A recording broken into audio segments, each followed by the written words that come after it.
on, because The View is live. Ignoring red flags? Former Acting Attorney General Sally Yates' damning allegations that Trump shrugged off warnings that his pick for National Security Advisor lied to the FBI and could be blackmailed by Russia. Plus, former Secretary of State Condoleezza Rice joins The Political View. How she'd handle North Korea, Russia, and our new president. Then, supermodel Ashley Graham on how she turned a lifetime of body issues into the new definition of beautiful and the blow-up over her Vogue cover. Let's go! Let's fire up Hot Topics with Whoopi, Sunny Hostin, Joy Behar, Sarah Haynes, and Jedediah Bila. Now, let's get things started.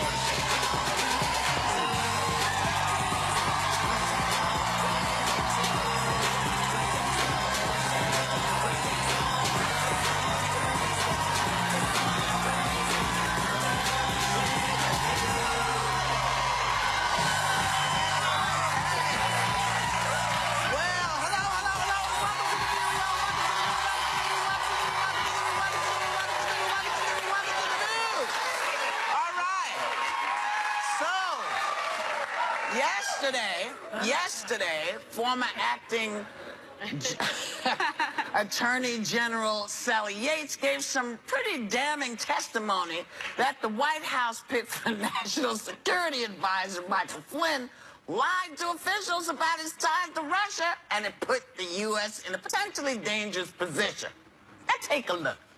We felt like it was critical that we get this information to the White House in part because the vice president was unknowingly making false statements to the public, and because we believed that General Flynn was compromised with respect to the Russians. We believed that the Russians knew this, but that they likely had proof of this information. And that created a compromise situation, a situation where the National Security Advisor essentially could be blackmailed by the Russians. Now, speaking of blackmails, apparently, President Obama also warned the White House that Flynn could be a problem. So now, if 55 people are telling you there's a problem, why would you ignore all these red flags? This concerned me a lot because I remember at the time seeing Mike Pence go out there and put himself on the line and say that Mike Flynn was not talking about sanctions with Russia on those phone calls. That turned out to be false. Now, he was given that false information and was out there jeopardizing his own reputation, his own credibility. And now I'm saying, if the White House top lawyer knew that that wasn't the case, and if President Trump knew that that wasn't the case, why did he put his vice president at the time out there to disseminate this false information and hence ruin his own credibility? I don't know. I really don't know, because it doesn't help him. I was trying to think of an angle where it would help him, but that's your right-hand man. People in your cabinet like Paul Manafort and Carter Page and Rex Tillerson and Roger Stone that also have had connections with the Russians, and they maybe have had secret meetings. Then you certainly don't want to fire one person because it leads to a trickle-down effect, right? So everybody he doesn't think he did anything wrong. In his own presser, he said that President Trump had said in the presser that he really didn't see anything wrong here. So, but he's a pathological liar. Yeah, but I also think anything he said. That might be the only thing he's ever told the truth about. that actually sounded kind of truthful, honestly. Really? Do you think Trump thinks he did anything? Well, he doesn't understand the law, I think. He has a fundamental misunderstanding of that. And what is surprising to me, and it shows that misunderstanding, is right before Sally Yates' testimony before the Senate Intelligence Committee, he tweets out a threat to her. He witness tampers. He said something like, ask Sally Yates under oath if she knows how classified information got into the newspapers soon after she explained it to White House counsel, implying somehow that she leaked. So that's how it happened, dude. Yeah, so I think what's, crazy about that is you have a president who is witness tampering, who's threatening a Wait witness. a minute. That's it gets 20 better. years in prison. So you have the outgoing president, who you know is not a fan of yours, doesn't have to tell you jack. Yeah. Doesn't have to tell you anything. Pulls your coattails and says, look, dude, you might not want to mess with it. I already been down this road, and this guy is not a good fit. He also said that about Kim Jong-un. He warned him about the North Korea dictator. he's your biggest problem. He was very nice The to Trump, betterment of the country, I think. Well, I think that was Right? what we know of Trump. That was his stubbornness, saying, well, if President Obama is trying to tell me this, then I'm just not going to listen. But in this case, what he was saying was, this is someone whose name has come up too many times when we're researching and investigating Russia's potential involvement in our election. This is not someone you want at the forefront. It was a valid point. There's an interesting number. In Watergate, there was an 18-minute gap on the tape, and nobody really knew what the Rosemary Woods, Nixon's secretary, erased 18 minutes of the tape, which was an incriminating. Remember that? Yes. Yeah. And in this case, Sally Yates tells him this guy is compromised. He's in bed with the Russians, and they keep him for 18 days. I thought that was just an interesting. And longer if you calculate when President Obama warned him. And which why is- play that number? It's just on. I'm going to play that number. My mom says that all the time. Play the number of the lottery. All the time. My grandmother used to say that. That's your I'm just going to number. put this out because gambling outside of specific places is illegal. So we are not condoning gambling. No. We're just saying, should there be a number near you? That's the one to Find a look. bookie. No, you don't want to look for a bookie. No. Actually, but so doubling down, Joe. so you have this whole thing. You have this whole thing. Someone is saying, fire, fire, fire. Yeah. We're burning here, and they go, no, we're not. Yeah. Yeah, and I think what's also maddening is that he continues attending top-level security briefings. Right. He's attending a meeting Right. with, With discussing Iran with Putin. Conversations He's back with on the Putin. phone with Yeah, Russia. yeah, He has the yeah. thing when they put Yeah. Iran on And notice Al in those Franken, 18 I days. think Al Franken was, Senator Franken was on the right path when he said, why would he do that? Which is, I think, where you're going, Jet. Why would he do that unless somehow he himself was compromised or other Yeah, members see, of I the cabinet? can see that point, but it also tarnished his own credibility because your vice president, like I'm saying, is your right-hand man. So if he's out there saying something that's false, it makes him look bad. and As it long makes as you look bad. he didn't know. Yeah, well, As long as he didn't listen. my In impression this, of Mike Pence in is that he this, did you know not what? know. In this administration, nobody knows where anybody knows. I just feel like, and that's what, and for me, that's what this kind of craziness does. It makes me suspect everybody. That's true, but Mike Pence, I can tell you just from following him for years, he's not stupid, and he wouldn't go. He's not a dumb guy. He wouldn't go out there and it's not say about something being stupid. that he It's knew would about hide him in the party behind. following. When you follow your party line and not the people's lines, it makes you do things that you would not normally do. And justify them. And justify them. So again, I'm not accusing Mike Pence. I'm saying, for me, it puts it in my head, well, what did you know? Right. Or did you know? Do you Or think- what the hell? Do you think Trump is scared right now? I think he's a little scared. I don't know if he's scared. I still believe he thinks he's golden. I don't know. I think- They're going, Those there, tweets were there's, pretty where there's smoke, remarkable. there's fire. Come on. Looks like he's on I don't know. I don't know. He's I on don't know. defense. I mean, he's threatening a witness. He even said something in the tweet. Go ahead, Whoopi, sorry. Thank you. We got to go. We'll be right back. Is war with North Korea inevitable? Are we playing a dangerous game with Russia? Former Secretary of State Condoleezza Rice gives her political view next. How hot can you stand it? Well, this May, things are on fire. Oh, yeah. Because everyone's coming and bringing their hot views. You're not going to hear what we do anywhere else. And think these political heavy hitters have nothing in common? Wrong! They're both hitting the table. It's going to be interesting. And if he thought hosting the biggest night in Washington was huge, wait till this Daily Show star hosts The View. Right, Joy? This is huge. Oh, yeah, this May is sweet. We got a billionaire co-hosting. This diva bringing down the house. And the biggest, funniest, most talked about celebs are coming to be heard. Told you things were hot. Bam, drop the mic. Because we're View strong all May long. It's The View on ABC. Still ahead, supermodel Ashley Graham on why all women need to subtract plus size from their vocabulary.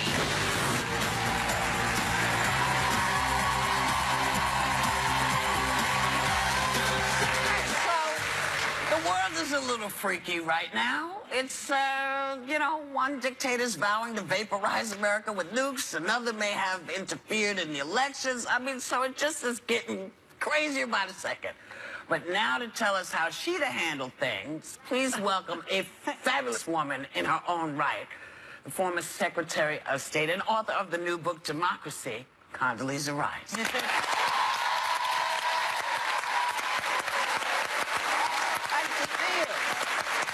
You know,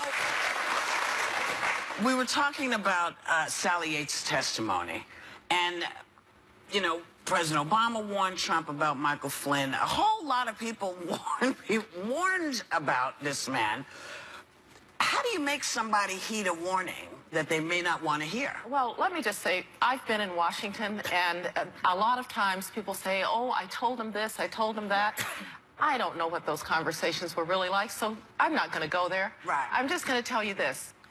Michael Flynn is gone. Yes. And H.R. McMaster is as good as you can do for National Security Advisor. And so Americans ought to be comforted by the character of the person who's there. This is one of the most decorated and best generals of his generation. Isn't he having trouble with Trump, though, right now? Not that I can see. I actually think this is a really good national security team. Look, we have a different kind of president, all right? He's different.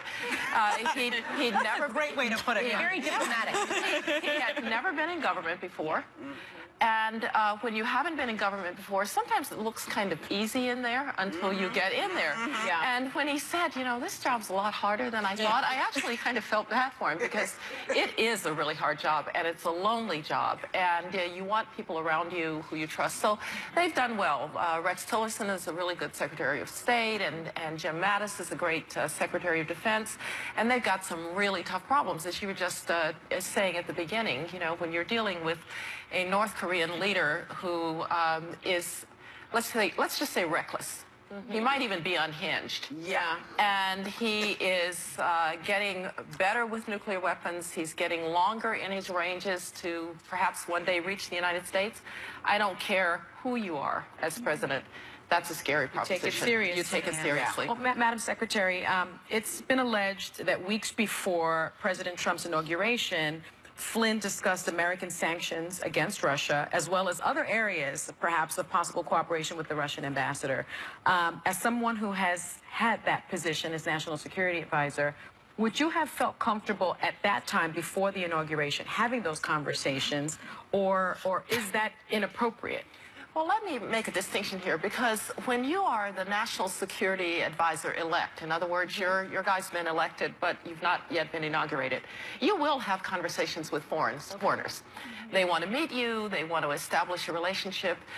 The thing you shouldn't do is to talk about policy, suggest that you might be changing the policy of the administration, because there's only one president at a time. Until the new president is sworn in, the president who is there gets to make policy. So I don't know what Michael Flynn did or did not say. I'll just say that as a matter of principle, you can talk to anybody in that period, but you should never suggest that you might be making changes in policy and maybe they should just wait until there's a change in administration. I don't know whether he did or did not, but the principle is you wouldn't do that.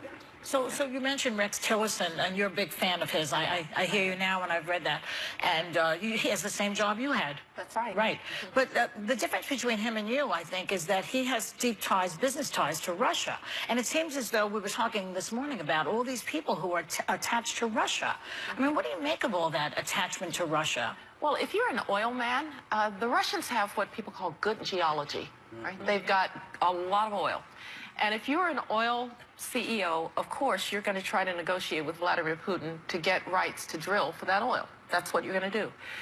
I think what you've seen, though, is that whatever Rex Tillerson's relationships may have been in Russia, he is acting on the basis of what the Russians are doing. He did something I'm not sure I would have had the nerve to do. He went to Moscow just before he's going to meet with Putin, and he says, well, the Russians were either incompetent or they were lying about the Syrian chemical weapons.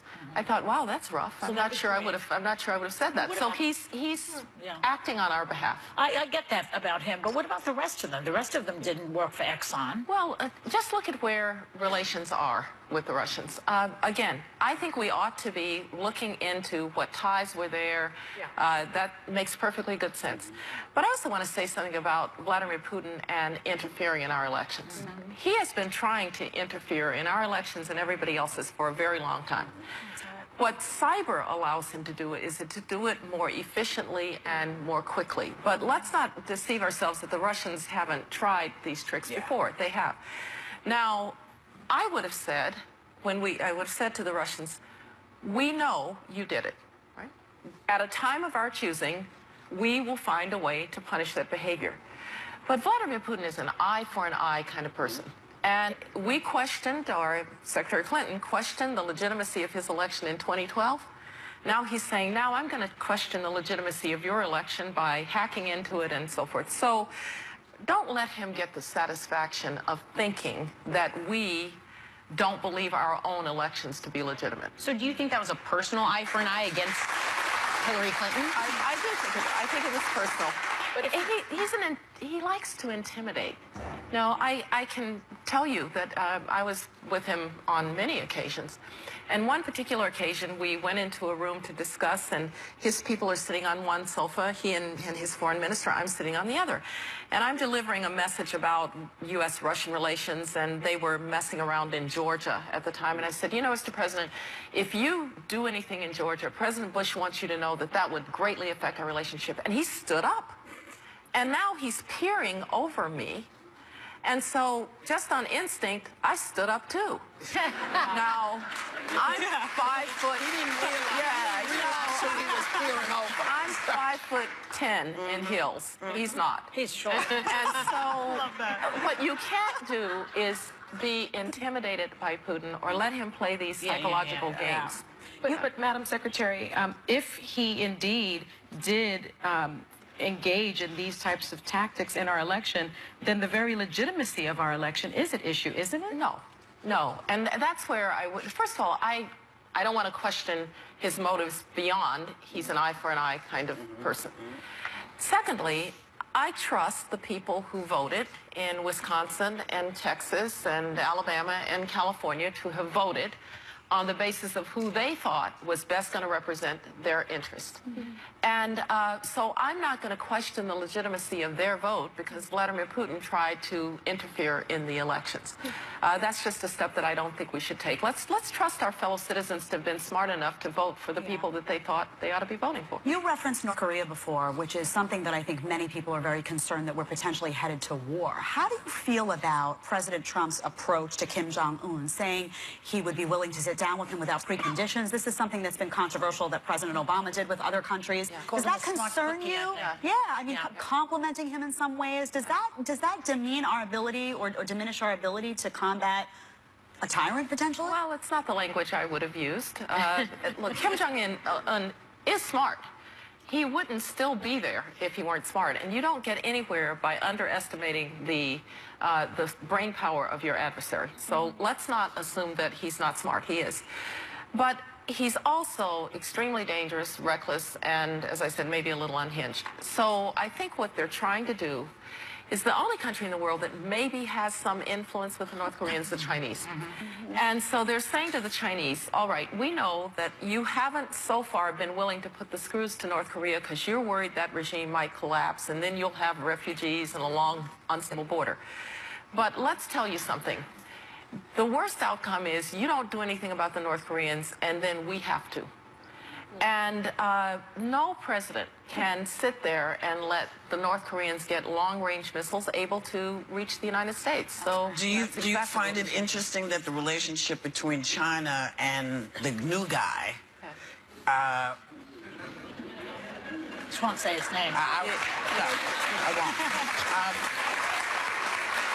won't. Needs to be a little clearer for the American people because there's been a lot of conversations about, you know, getting your, what was it, his, oh my God, see, I had, the brain is gone. When he was getting his, he was able to get patent. His patent. Oh, the he had trademarks. trademarks Yeah, and the stuff. trademarks. And all of these things that came tumbling into the new guy's lap once he became president, shouldn't he kind of clear up that he's representing, as our president, he's not representing his corporation, but representing us and our needs? Oh, absolutely. It should be absolutely clear, and he should do everything that he can to make that absolutely clear. This is new. We've never had somebody who's never been in government. We've never had somebody who came directly out of the business community into the government. And so we're making new waves here, new policy and new directions. He made me love George Bush, I'll tell you that.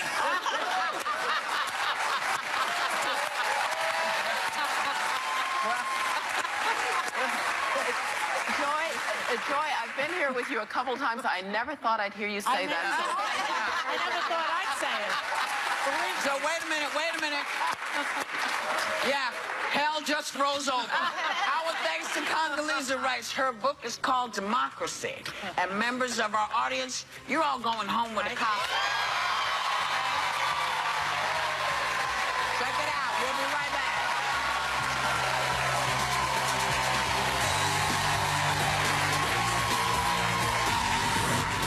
The clock is ticking, people. The View is partnered with vendors for at least half off some of our favorite Shark Tank products. But the deal expires tonight, so get to viewyourdeal.com and order now. Are you in?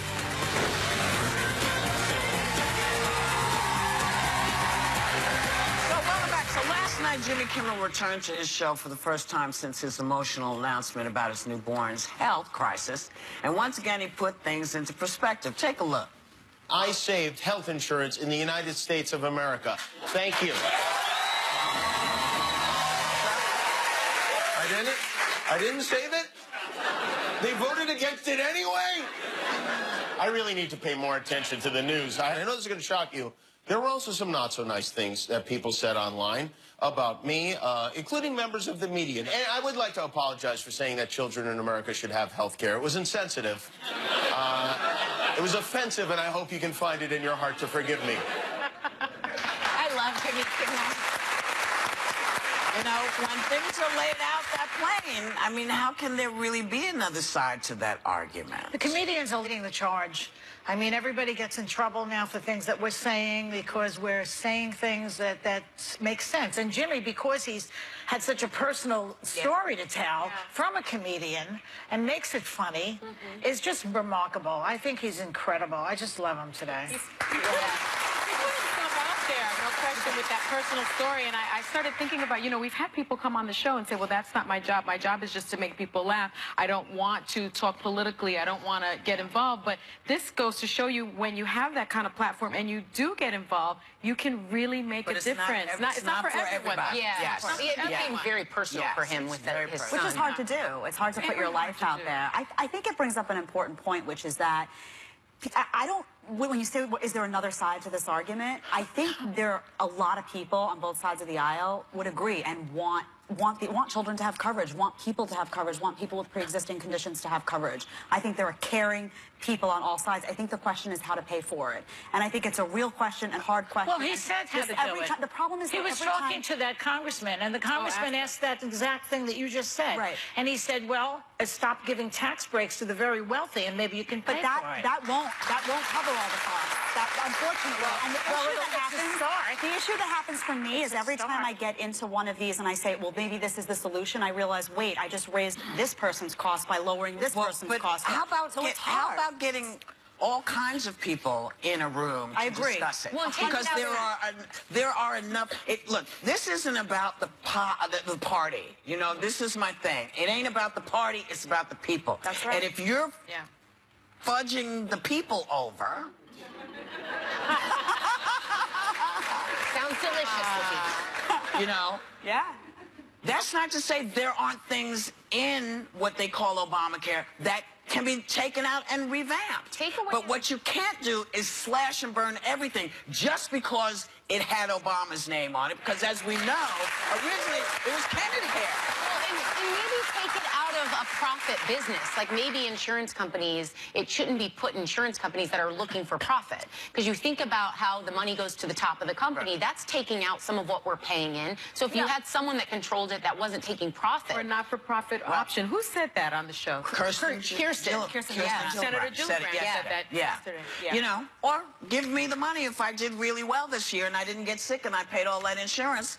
Give me my money back so that I can take care of my kid if my kid gets sick. Why is it that every other country seems to be able to pay for it? Countries that are not as rich as we are. Well, we want to pay for it, and we want our quality of care to be good. We want our doctors to be incentivized. And we want the whole picture. Because we gotta go.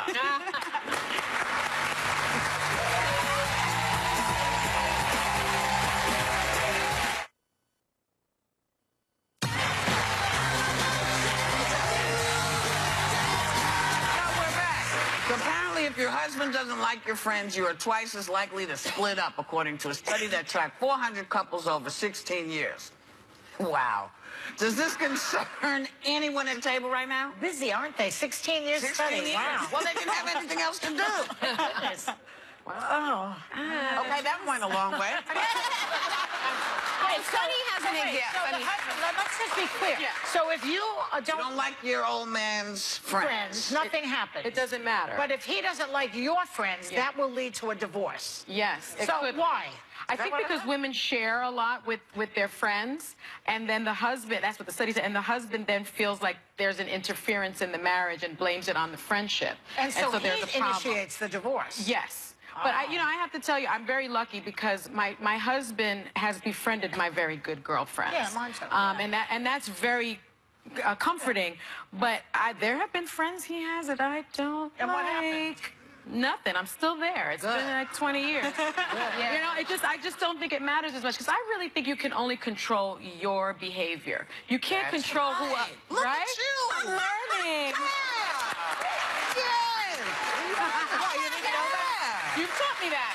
I can only control my behavior. And so if he wants to go out with them, you know, fine. And then maybe I just won't go. I'll say, oh, I'll take a pass. You guys. That's better. Yeah. You know, but it has not mattered. Yeah. It has not only mattered. matters, I feel like, if that friend is somehow rude to you or like comes at you constantly and say your husband defends you and says, if your husband doesn't see that that's happening, there's an issue. There's an issue. That would be a problem. Or if something is said to that person and then they apologize, that's different. But if they keep doing it, if there's a pattern of behavior that's bad to you, then I think it's intolerable. That's a problem. Yeah. But even if they apologize, it's like, why are you coming at me anyway? Right. Yeah. That's right. You don't like me? Talk to whoever I'm with, your friend. Talk to your friend.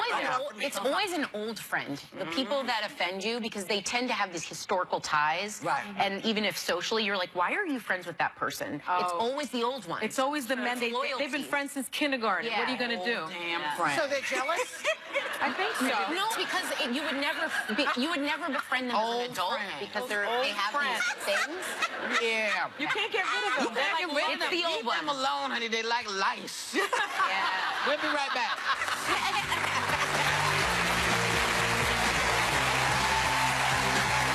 Hey guys, Ashley Graham here, and I'm going to be telling women why every size is sexy and beauty is beyond size.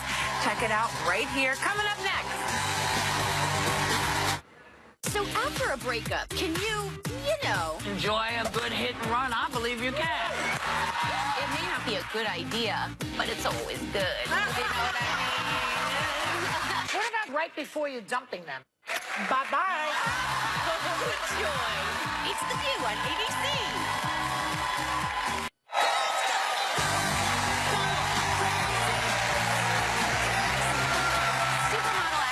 Is redefining what it means to be beautiful, posing on the covers of the hottest fashion magazines and the iconic Sports Illustrated swimsuit issue. She recently walked the runway of New York Fashion Week and killed it at the Met Ball. Please welcome the author of a new model, What Confidence, Beauty, and Power Really Look Like, Ashley Graham.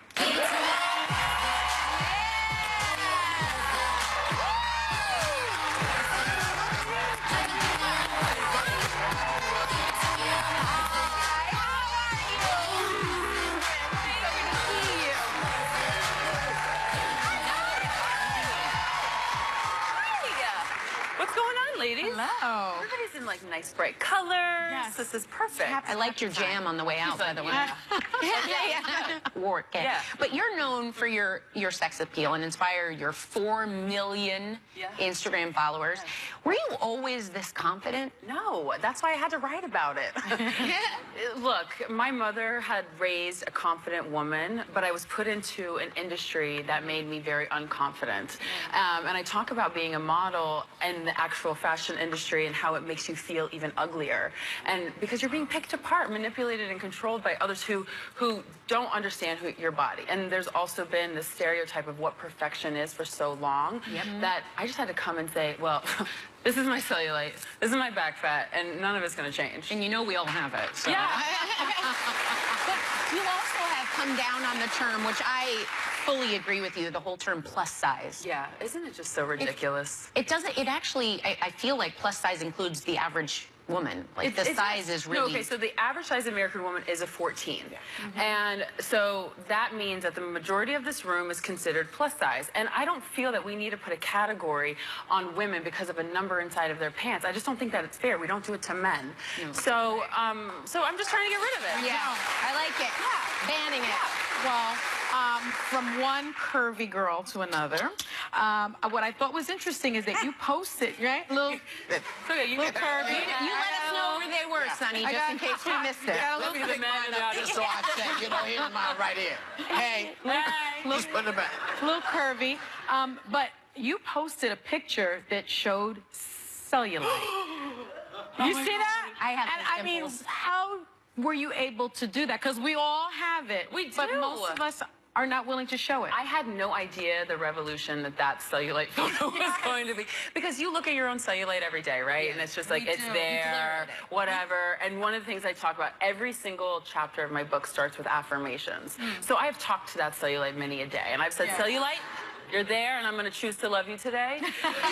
So I took the photo. I was in the Philippines with my hosting Miss Universe, and I was like, I was sitting cross-legged, and then of course it just gets all jammed together, even tighter. It does that. And you're like, okay, hi, Cellulite City. And I just kind of went like this because I was going to do a full body, and it was just the cellulite, and I was like, I'm just going to post it. Who cares? Wow. Next thing you know, everybody's like, oh my God, cellulite! Yeah. And you mentioned that the average size of a woman is a 14. You're a 14. I'm a full-size 14. You're a full-size 14. Now, some critics are saying that you are promoting an unhealthy lifestyle. They want you to lose weight. But then you have other people say, how dare you try to claim to be a plus-size woman because you're too small. Right. So I win. You know, you can't win, and you never will be able to win. And I always say, like, I'm just such a great model. I know my angles, and I can look 20 pounds heavier, 20 pounds lighter, and it just is what it is in a photo. So you're never going to make anybody happy. It's just, it just is what it is. So just be happy with yourself. Just be happy. Well, one cover, you look amazing, was the Vogue diversity issue in March. Yes. Which there was a lot of talk. You were there with Kendall Jenner, Gigi Hadid. But the talk of that was that your hand... There's some other girls in the photo. Plus, and company. Yes, amazing. Yes, but you have your hand in a certain way, and a lot of people talked about that. Yours was on your thigh versus on your hip. And then there was like, Gigi's hand goes really long. It looks like it's long. What's the talk about? So I actually saw the or like it wasn't even really retouched at all. So it's like, okay, well, there's like the first thing, like go out, take it out of the garbage. It's like, okay, it's not retouched. Second of all, Luann and Kendall both had their arms up, and I didn't want to look like them, so I put my hand down, and I was like, that was it? Because I wanted to be me, so I just put it down. Yeah, and that's it. And then people just had a thing. So the thing is, I'm amazed that I was even on the cover of Vogue. I mean, I'm the first curvy girl that Anna Wintour approved to be on the cover of Vogue. So can we talk about that? That's amazing, right? And you guys all look beautiful. Thank you. I was like, thank you, Anna. Yeah. Well, you write in the book about having the body of a 25-year-old woman as a young teen. I can so relate to that. Can you? Oh, my gosh. Yeah. I saw this. Oh, I was carrying this when I was about 13. Yes. And it's difficult. The way men react to you, older men, and you spent years looking for validation for those curves from men. Now, it was astonishing. One boyfriend broke up with you because he thought you were going to become too fat. Yep. And another one was emotionally and physically abusive to you. Yes. How did you get out of that cycle?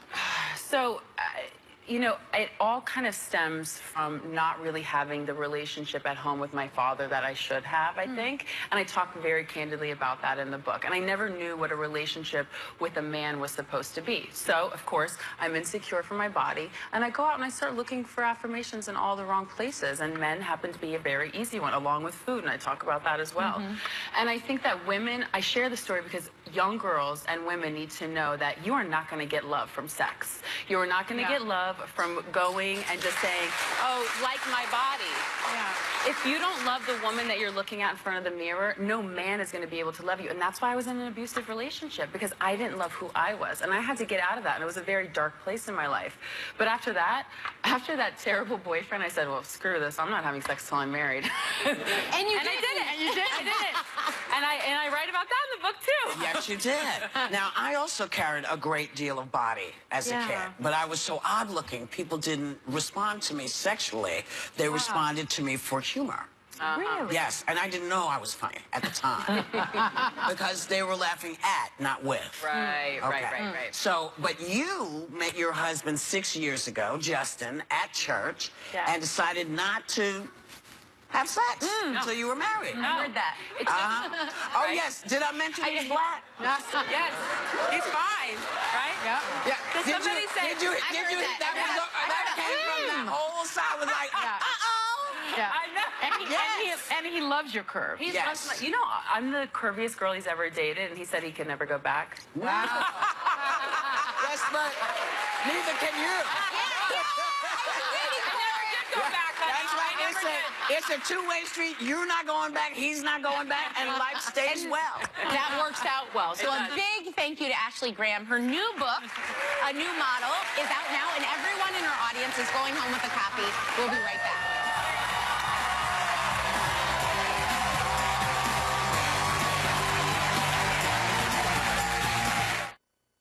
Mayim Bialik has a sneak peek at the Big Bang Theory season finale and showing girls how to be strong, smart, and spectacular.